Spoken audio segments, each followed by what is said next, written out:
Good morning সবাইকে। দেখো আজকেও আমি আরও গাছের ভিডিও নিয়ে চলে এসেছি।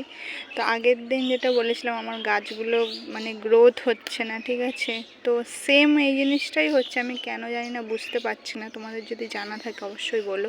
তো এই গাছটা, এই গাঁদা ফুল গাছটা না মরে মরে গেছে।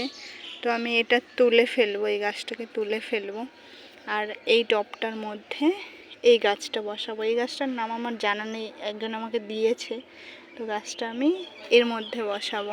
আরেকটা জিনিস দেখাচ্ছি, এই যে আমার হোয়াইট কালারের চন্দ্রমল্লিকা ফুল একটা ফুটেছে, এটা জাস্ট ফুটছে, এই 2-3 দিন হলো। আর একটা এখনো কড়ি আছে, এখানেও কড়ি আছে। আর এদিকে এটা এখনো আর একটু বড় হবে গাছটা, আর ফুলও দেবে। এই গাঁদা গাছটা আছে, এই গাছটাও মরে মরে যাচ্ছে। তো আমি এটাতে অন্য একটা গাছ লাগাবো, দেখাবো পরে।